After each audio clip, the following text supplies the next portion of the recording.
Hello everyone, I hope all of you will be fine. Today our topic of discussion is literary terms.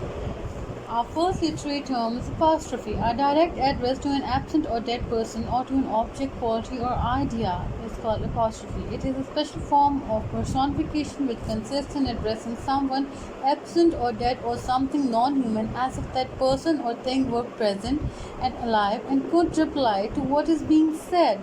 Often it is a sign of exclamation. For example, O death, where is thy sting? O grave, where is thy victory? Life, I know not what thou art, but know that thou and I must part. Milton, thou shouldst be living at this hour. Here, O death, O grave, life, Milton, these are apostrophes. Our next literary term is personification. The use of human characteristics or attributes to describe animal single ideas is called personification. Keats describes the autumn as a harvester sitting careless on a granary floor. Here are some more examples. Death lays his icy hands on kings. Let not ambition mock their useful toil. Peace hath her victories, no less renowned than war.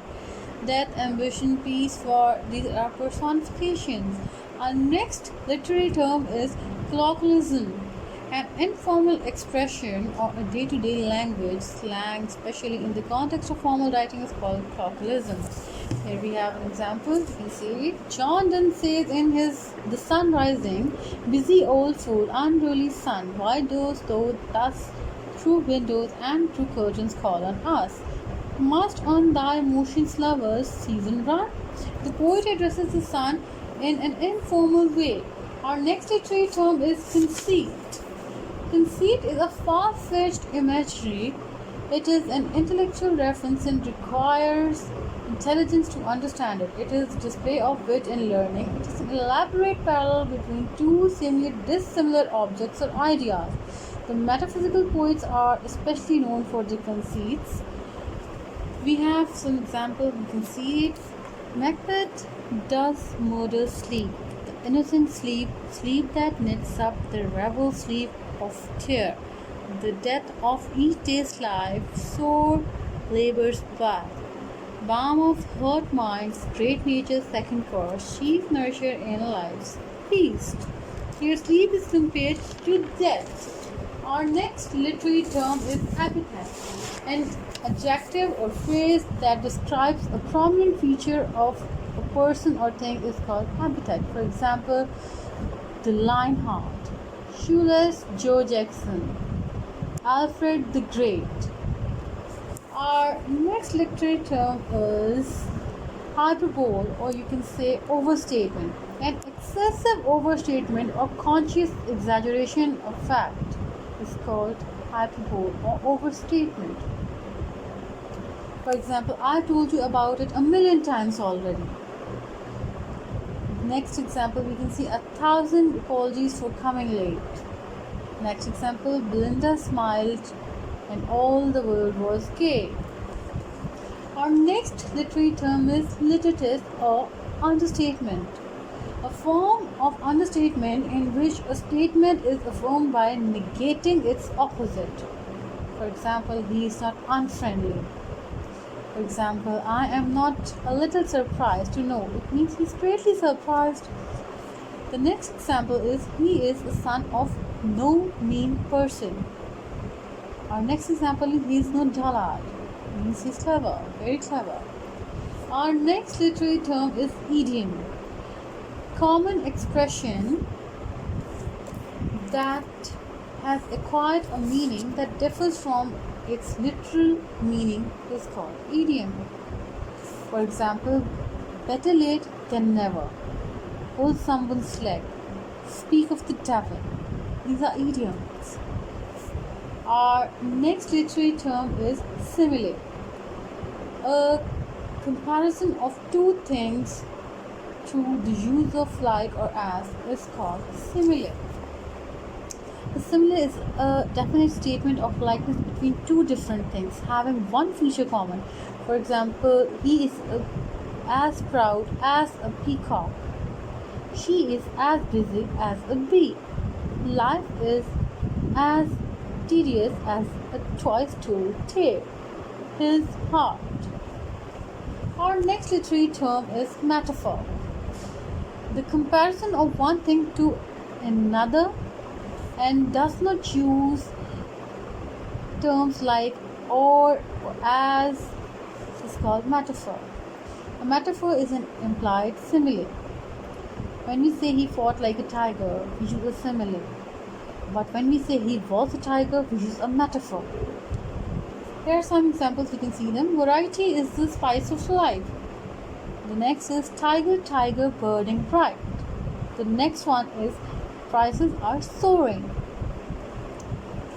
Next literary term we have is metonymy. The substitution of one term for another that generally is associated with it. Metonymy means calling something not by its true name but by something associated with it.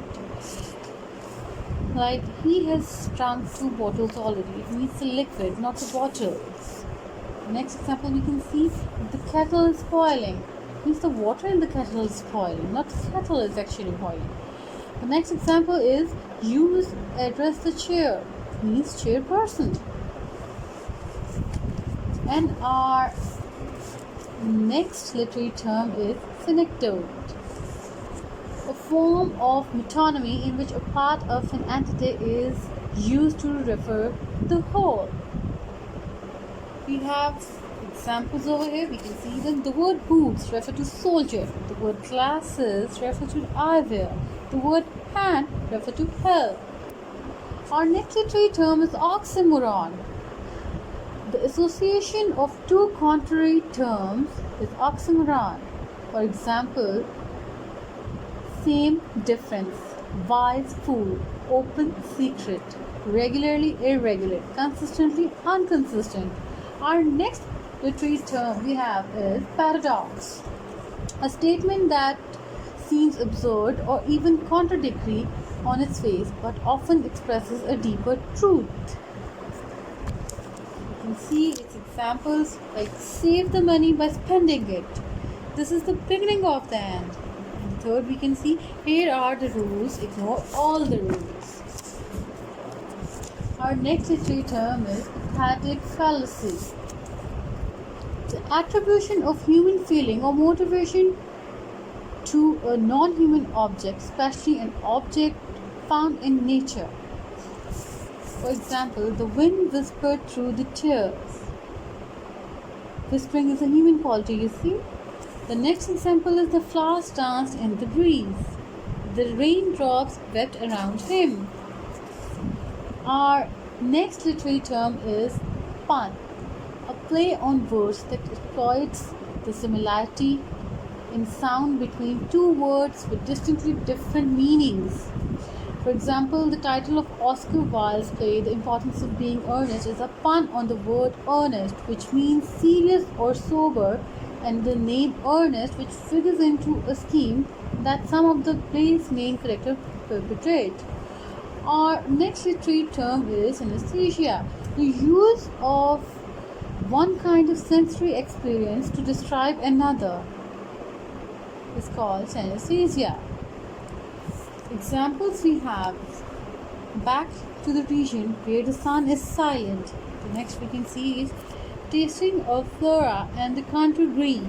The next one we can see is from what I have tasted of desire.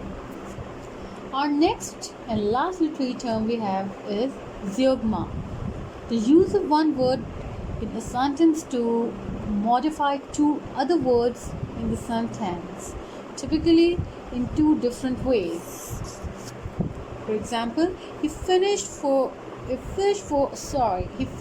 trout in compliments. He firmly held his tongue in her hand. He opened his mind and his wallet every time he went out with her.